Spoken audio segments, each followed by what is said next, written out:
So I'm going to be talking about product strategy at scale.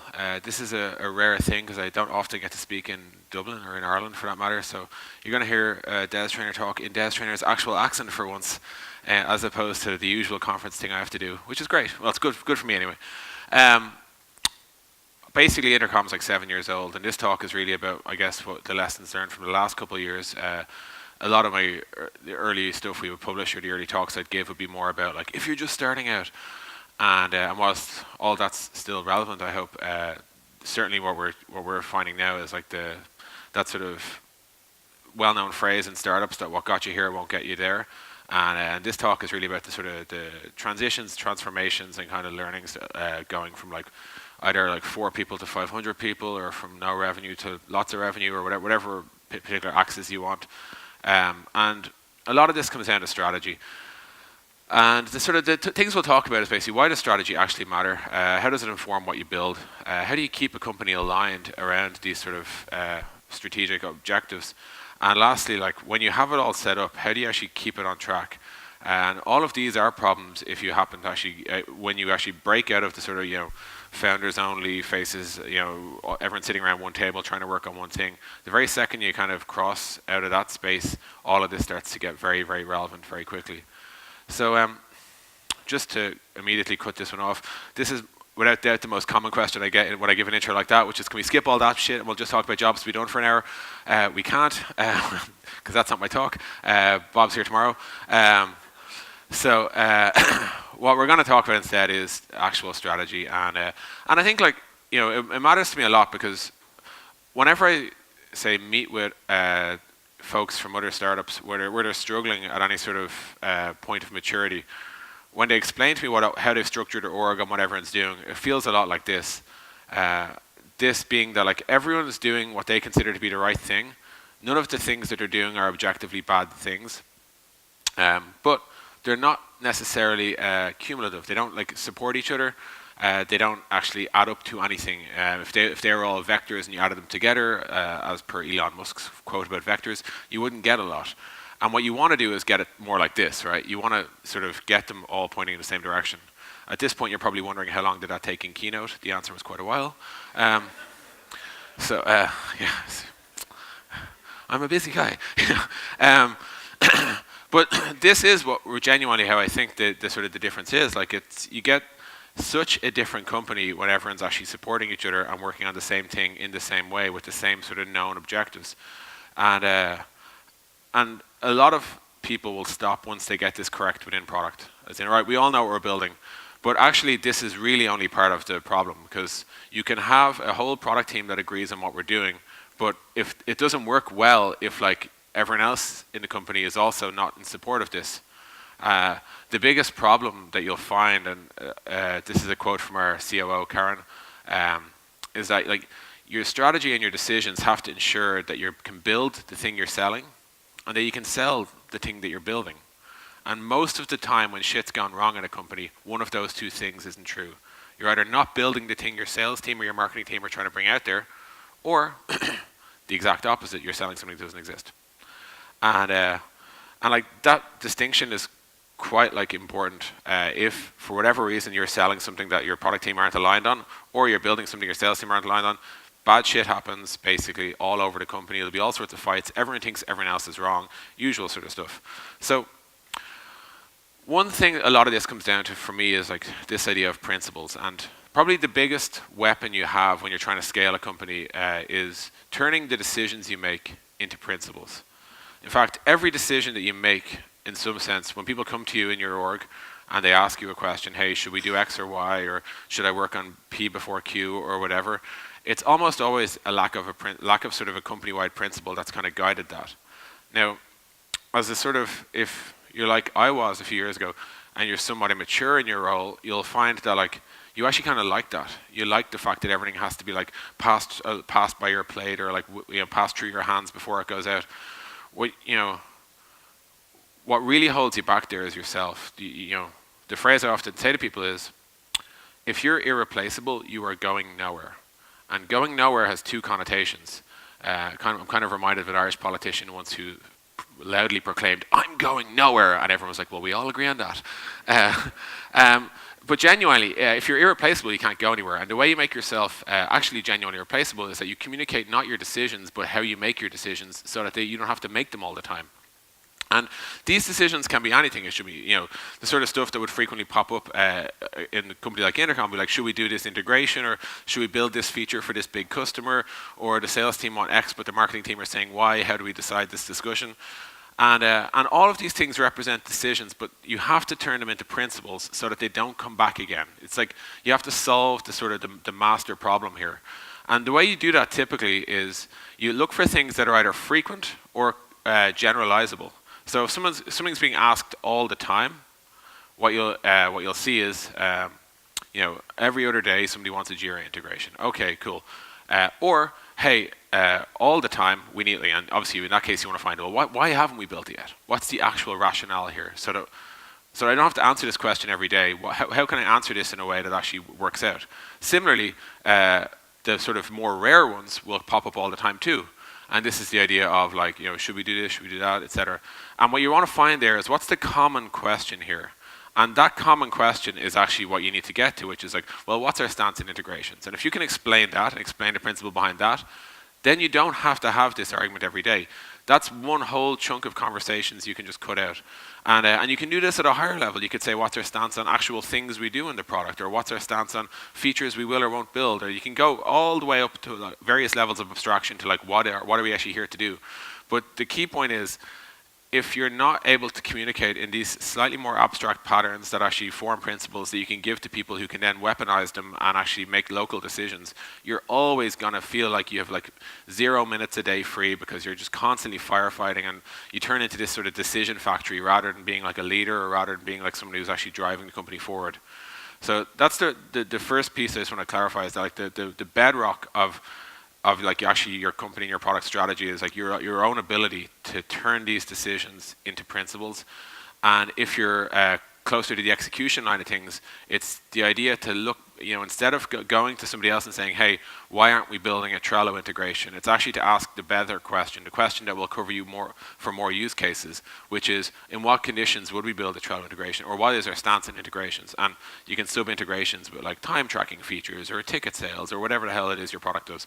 But it's about finding those sort of common repurposable ideas and making sure that they're the things that spread, rather than, well, Des said once that we're not going to build X, so we're never going to build X. That's not useful to go around the company, as opposed to an actual philosophy about what we do and don't do. So that kind of brings us nicely to like, well, then what the hell do we build? And the guiding lines I always give to folks, and whenever I meet certainly like younger Irish startups, they inevitably like in their first idea, or like their first stab at like, here's what we're going to do, will fail on one of the sort of the golden tree. The golden tree being like that, what you actually build, and this applies to your product, your company, or an individual feature, is that it has to be viable, it has to be feasible, and it has to be desirable. That is, people have to want it, it has to make money, and it has to be buildable itself. And no two of these are sufficient at all, as is often found out in Silicon Valley. For example, you can find things that everyone wants, and that's totally possible to do, but no one ever wants to pay for it, and therefore it'll flop. And you can fund that for 2 years and then it'll flop. And that's generally the nature of like those types of startups.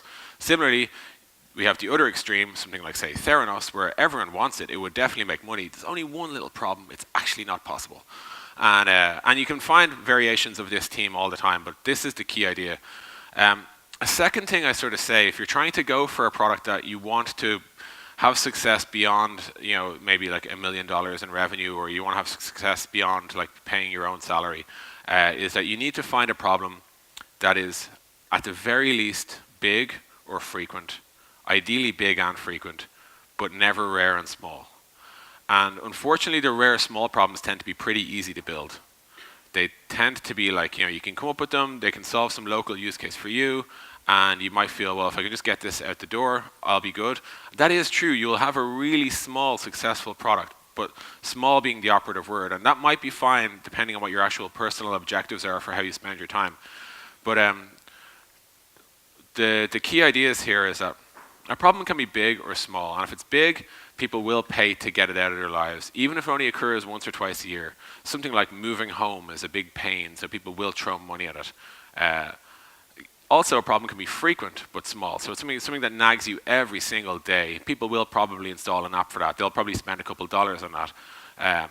Ideally, and like if you think of say something like talking to your colleagues in the workplace, well, that's something you need to address, and it happens all the damn time. So it's a big, frequent problem, and as a result, Slack is a very successful business. I'd argue Intercom is successful for the same reason. You need to talk to your customers. You need to talk to your customers all the time, and that's why we sort of, that's why Intercom has sort of had that sort of traction.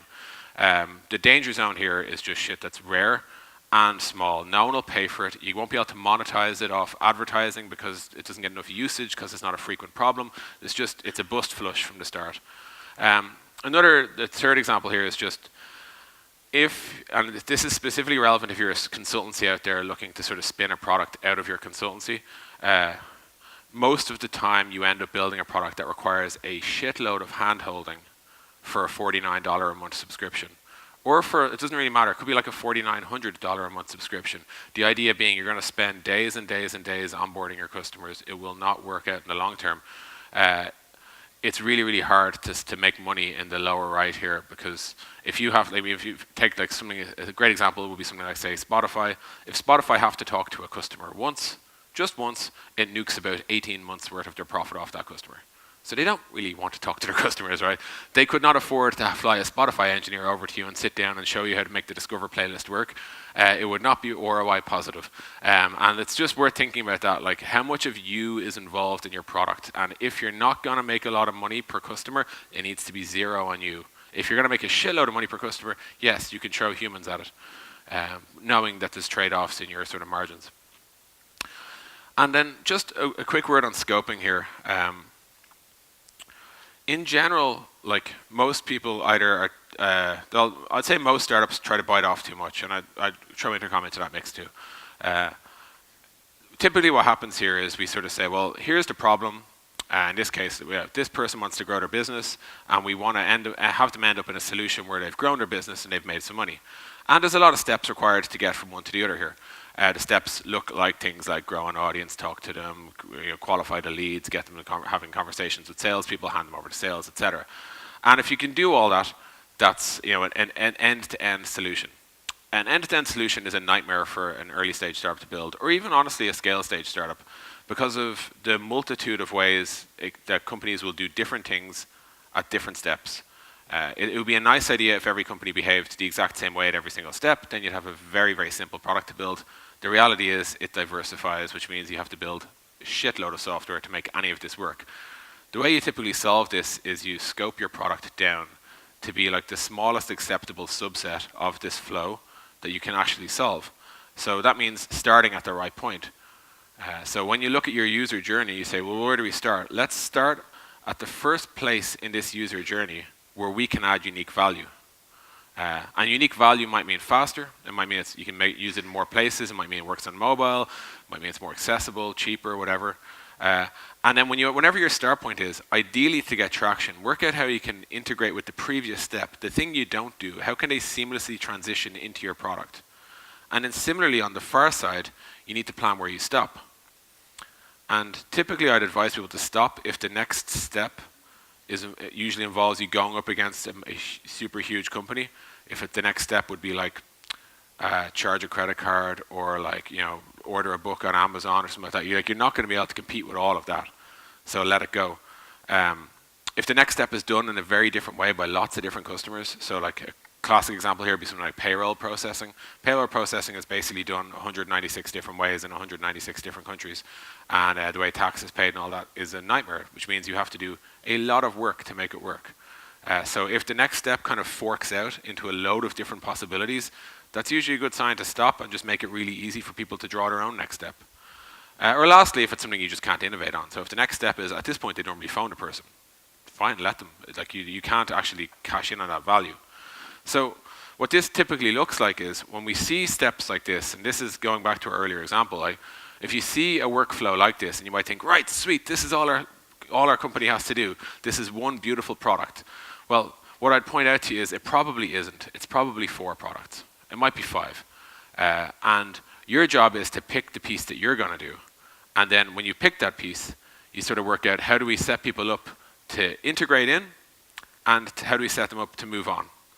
And that's generally how you scope a product. You look for the smallest acceptable subset of a flow that you can build against that will serve a large amount of people. And whenever people say you need to scope it down, this is what they're talking about most of the time. I call this principle loosely the Scopilocks philosophy. No scope too big, because then no one can adopt it. No scope too small, because then it's not worth adopting. You have to find the scope that's just right, and that way it's actually worth paying for and worth using in your company. The other piece I'd say on this is that when you are building these things, I often encourage people to follow this cupcake philosophy, which you might have heard about before. But in a nutshell, there are two ways to make a cake. You can make your cake base, and then once that's ready and you're happy with that, you can go and make your icing. And then lastly, you can go make your filling, and then lastly, you can go make your icing. You can put all that together the day before you get married, and you can have a quick taste, and you can realize that chocolate and vinegar is not a good taste. Or you can realize that the oven doesn't work, or that actually the cake is way too big or way too small. And generally, that's not a great philosophy. What I would encourage people to do in general in software, and there's some cases where this isn't possible, like you can't jump a 20-foot chasm in 2-foot increments, Sometimes you actually have to do a big piece of work. Most of the time you don't. There's usually some version you can build. What I would say to people in this case is build a cupcake. So maybe 2 months before you get married, try and make a cupcake, and that's a good time to learn that chocolate and vinegar is not a taste, or that the oven doesn't work. That gives you a lot of time to react. And if that goes well, then we can move on to the birthday cake. And if that goes well, then we can take on the wedding cake. And in general, that's the sort of way I encourage people to. So you pick that small scope and you iterate up to it. And that puts you in a good position. It makes you're well able to adapt. You get a lot of feedback a lot quicker. And in general, you don't have this miles wide and inches deep problem with your software that you'll often see. So to recap on those points about what you build, I think the main arguments for me are always make sure you're valuable, desirable, and feasible. Always make sure you scope correctly. Always make sure that your problem is actually a frequent and hard one, or at least a frequent one or a hard one. And lastly, think about cupcakes rather than wedding cakes. So the third piece is kind of slightly fluffier, but it's mostly around just making sure that everyone in the company actually knows what the hell you're doing. And I usually call this keeping your product aligned. Great products usually fight for a mission, and most good products that have any degree of success, you'll actually start to learn their mission if you use them enough. So as an example, sorry, 1 second. I'm missing a slide here. I see. Might come from on slightly, I think. Be the place where work happens is actually Slack's mission, and it has been for quite a while. Make internet business personal is Intercom's one, and it has been for 7 years. Increase the GDP of the internet is Stripe's, and it has been for 8 years. In general, you want to have everyone understanding what the actual master plan is. And if there is a good master plan, you can generally unpack it down into sort of specific things that it means in terms of how you work or why you work the way you do. And those generally look like your sort of opinions and your values that you hold within your software. So in Intercom, we always say design for both sides of the conversation. As an example, a lot of help desk software, a lot of sales software, it's all driven by what the business wants, but no one gives a shit what the actual end user wants. We always have asked the question, what does this feel like to be on the far side of it? Because we know if we can solve for our customers, that's good for our customers. Similarly, always show people. We don't refer to people as data points anywhere in the product. We always show faces. We show names anywhere we can. So all of this is kind of what would happen if you double clicked on Make Internet Business Personal. It pops into a lot of this, right? And that's these are good things for people in the company to know, because it basically means that again they'll make smart local decisions. If you want people to make the same decisions you'd make, they have to have access to the same information that you have. So it's really good to force yourself to communicate these things out. If you don't do this, bad shit happens. So bad things happen when there's a fundamental disagreement on any of this. So if, for example, product think that they're building a tool that sends the right messages to the right people at the right time, but sales is selling all about speed, it's the fastest way to send an email list, the salespeople are going to promise something that product is not even working on. And product's building shit that no one cares about because it's not going into your marketing, it's not getting into your sales team or whatever. So this alignment can really, really, really screw your company if you because you'll end up throwing millions of dollars on product you're not selling, and also millions of dollars at a sales team that are selling something that doesn't exist.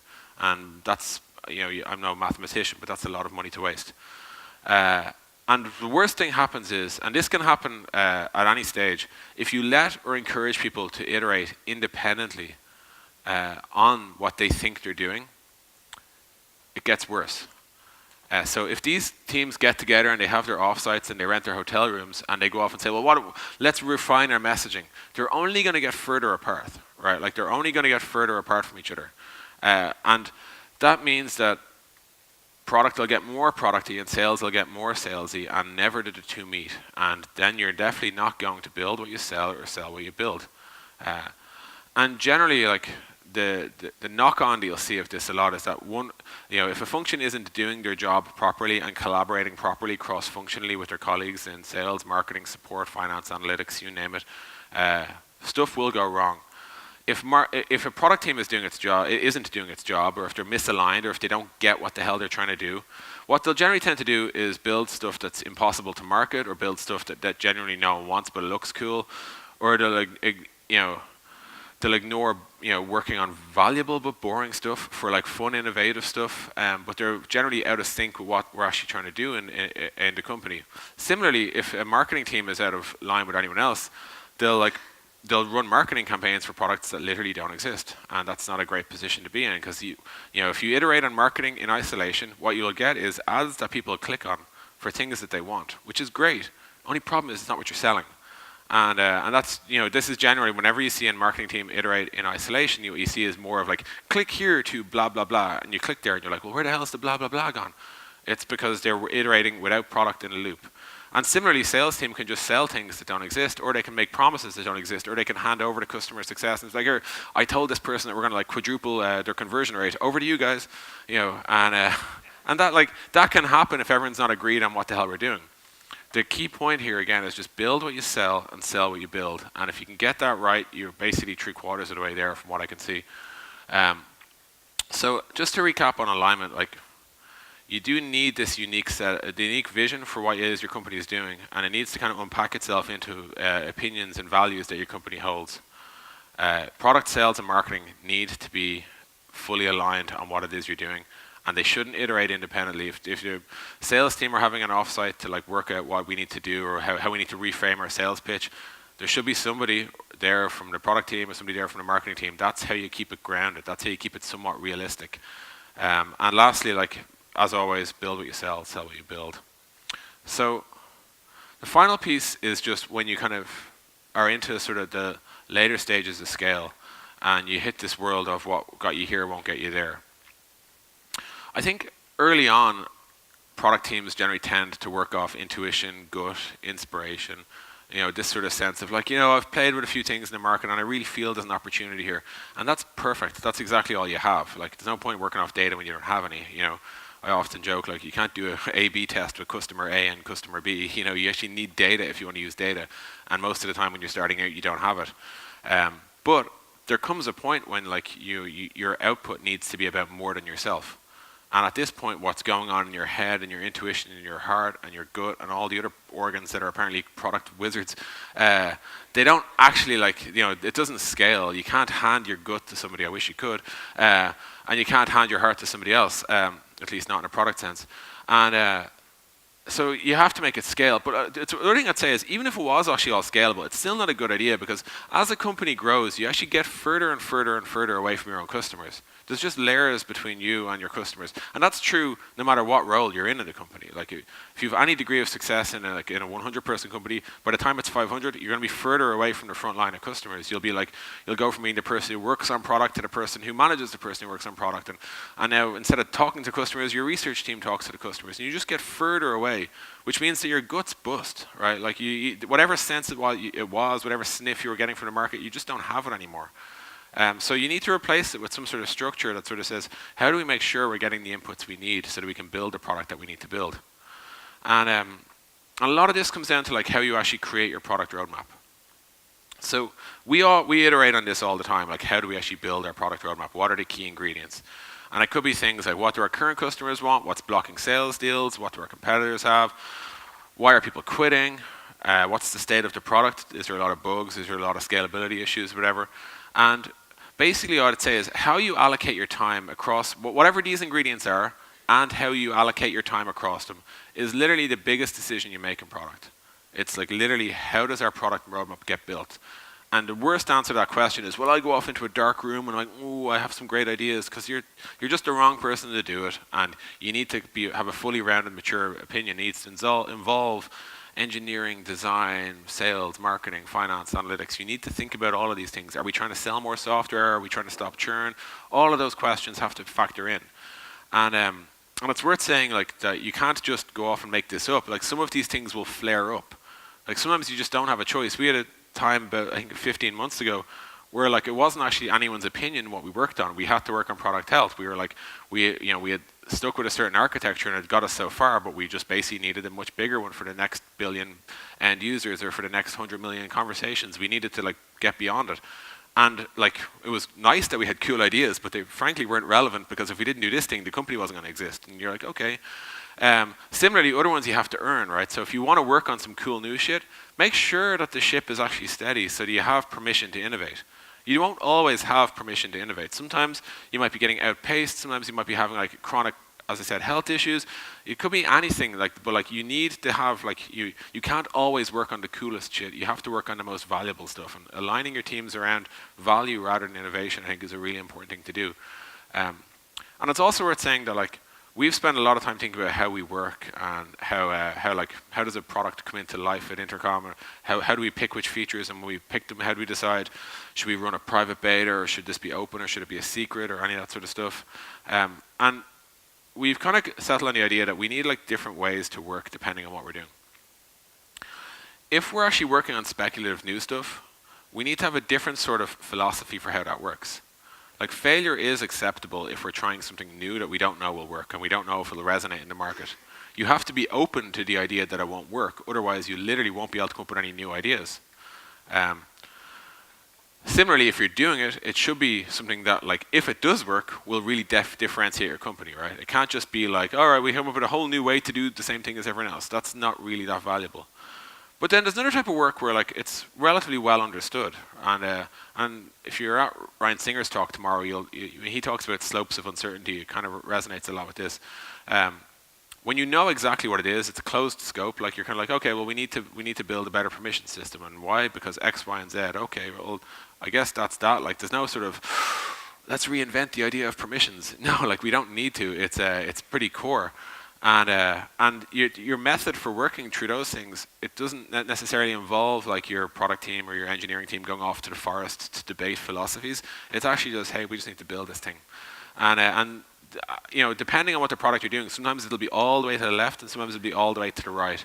And in Intercom these days, we have this concept called sliders, which is what basically tells us how urgent is this, how market standard is this, etc. And that kind of guides the way we think about this.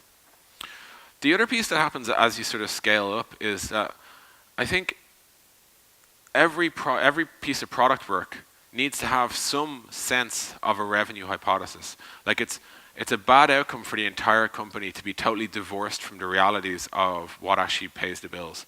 You know, it's a scary place to be, and I think there are, like, for sure in the early days it's totally irrelevant because there are no bills and no one's paying them anyway, but like as things go on, like you kind of need to have a sense of like, are we delivering value that actually will in the short, medium, or long term will actually realize itself in, you know, on the books, if you like for example, if we're building this new feature, is it going to like solve churn, or is it going to increase engagement, or will it help our marketing team, or will it unblock our sales team? Like, why is it we're actually doing this? And then if that's why we're doing it, are we checking to make sure that we actually did do the thing we were going to do? And oftentimes what you'll see is a project can pop up as a burning issue and be like, oh, we need to do something against that. Okay, do it, and we move on. But we don't go back and check, hey, we did that because you told us that it was going to help sales deals, or you told us it was going to like make your marketing site better, or you told us it was going to decrease churn or increase customer satisfaction. Did we ever check to see if that effing happened, or did we just like get that off our plate so we can go back? You know, it's really, really important to kind of have this idea.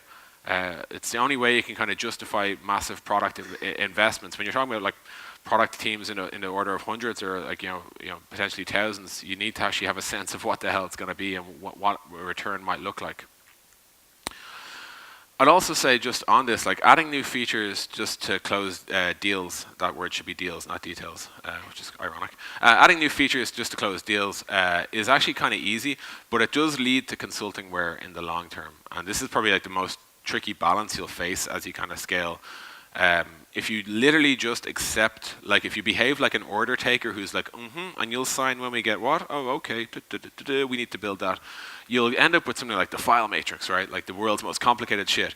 And like, that's basically what happens when you say yes to everything all the time without any sort of holistic consideration of what actually should be built. What the file matrix actually looks like in your company is more like this, right? You have a few features and most people used them, and you had a couple of releases that maybe weren't so popular. And then you started saying yes to shit, and what that looks like is here, right? We added in all this extra stuff, and we justified it by saying, this customer said they'll quit if they don't get it. This customer, well, just this once and we'll be good. Or look at all the money we're going to make if we just do this little extra thing. If you just keep doing this, your product will end up like the file matrix. It won't look like that. It might have nicer iconography or nicer fonts or whatever, but like it'll be shit. And I just say like that. This isn't some product purist bullshit, which is often what people accuse me of. You'll pay for the complexity. It's not just like it being complex to look at is the problem. It's you pay for that complexity because how do you market this thing now when it does everything? You don't have a clear value proposition. How do you support this thing when like every feature that people need is buried 9 tabs deep in like the third part of the second screen? How do you set your customers up for success, and how does your success team work with your customers to help them realize that value? Do you end up having to like do that professional services model where you employ people to use your software on behalf of your customers because it's that fucking complicated, right? So like it's worth thinking about like as you kind of go to this world of like just feature upon feature upon feature upon feature. You need to just bear in mind we have to defend like the sort of consistency of the product and the usability of the product and the clarity in its marketing and how it's sold and how people use it. You have to defend that rather than just treat it like a warehouse and just dump shit in. If you get all that right, and this is kind of like my closing piece, none of that will necessarily protect you from competition. Anytime you basically work on anything successful, one of two things will happen. Either it'll fail, or everyone will use it, or everyone will do it. So like every feature that we release is either a failure or it becomes something that people say is like, oh, it's now best practices to do that, so now everyone should do it. And that's just the nature of the business. Like most SaaS, software as a service, which is probably what majority of you work in, it's not that hard to like right-click and view source and see how something's built. So if you're deliberately in the business space, it's not that hard to work out like, oh, we take data from X and move it to Y. Okay, well, I guess I could work out some amount of the back-end logic. For sure, things like scalability and speed will give you significant levels of defense, but they are still like known problems and known quantities, and that means that like a lot of what we do is copyable. So you need to work out what is the defensible piece long-term. I call this idea like it kind of reminds me of the famous phrase, the Kano model, which Kano basically says that like every single delightful thing in an industry will eventually become standard. So you could take anything from like say, in like the 1970s, if you build a great car, but your one had a cup holder and no one else's did, that's a delightful feature that actually costs very little to build. A cup holder is effectively just the absence of space around a piece of plastic, right? And if you have it and no one else does, that's amazing. And then all your competitors look and say, well, we need a cup holder too. So they'll go and build their own cup holder. At that point, a cup holder is now a performant feature. It's like, who has the cup holders? Are they heated or not? How many do we have? It's the amount of you invest in a cup holder is the amount you get back in terms of market response. And that's what's called a performant feature. So like if you put a lot in, you'll get a lot out. If you put nothing in, you'll get nothing out. The last phase of a feature is when it becomes table stakes. And this means that no matter what you do, it's the least you could do. So as an example, think of like the millions or hundreds of millions of dollars that like an airline spends to make sure that their planes land safely on the runway. And think of how many times you've been like, shit, that plane landed safely on the runway. You know, it's not a feature. It's become the least you could do. However, if you're getting off that flight and right as you're walking out the door, the steward or stewardess hands you a delicious cup of coffee and you take it, you're like, wow, what a nice treat. Cup of coffee, €1, and it's blown your fucking mind. Hundreds of millions of dollars to land that plane, and you don't give a shit, right? That's the difference between a delighter and what's table stakes, and all features become table stakes. So you need a moat. You need something that's non-feature based that's going to defend you. The old moats in software were things like we have economies of scale, we have network effects, we're going to like use patents to defend ourselves. There's a high cost of switching, or our customers are just insanely loyal because we've invested so much in them. All of those still apply. They're all still potential. They all still have potential. Certainly, things have shifted along the way. Some of them are harder to do these days than others. There's 3 new moats that I think have become more common over the last 10, 15 years. The idea of having your product is no longer a product, is a platform for other people to execute on top of. Or you now have a community, something that's not easy to copy and paste. For example, the folks at the Product Collective have this community, and I can't set up a conference tomorrow and rob you all. I can't copy and paste you no matter what I do with the website. Community is hard to copy. And lastly, a brand is also hard to copy. If you become known or synonymous for one thing and one thing only, then it becomes really hard to copy. When people sneeze, they say, has anyone got a Kleenex? They don't say like, well, I have a problem now that there's a viscous amount of snot on my chin and I'm going to survey the space. You know, your brand, you're being brand synonymous with a problem means that you're in a really good position to sort of command the market. And in Intercom, this is how we think. Like, this is why we spend so much time thinking about our actual product, no longer as a product, but as being a platform. And you'll see more from us on that this exact year. We also think about our community. This is from our world tour in San Francisco. We've constantly put a lot of effort into trying to grow the amount of people who care about Intercom and think about Intercom. And it's why through our content, we produce so much stuff to try and make us brand synonymous with the problems that our product solves. So to recap on like sort of growing and maintaining a product, you have to have room for all of the inputs that your roadmap needs. You need to think carefully about how you sort of prioritize what goes in and what comes out of your roadmap. Your product basically, it needs to be packed full of features that have this like idea of a revenue hypothesis. That is like, do you know why we're doing the thing we're doing, and are we going back and checking? And lastly, like, we know that we have to not just be try and out feature people, but actually have some sort of moat that they can't cross. Because feature by feature, they will all get copied, they will all become table stakes. What is the thing that your competitors can't copy? And lastly, to go back to the very first point, you need to align everyone around how you think about all of this. Because if you can get everyone aligned around the mission and the strategy, the decisions, the opinions, the debates, they all take care of themselves. And that's all I want to say. Thanks very much.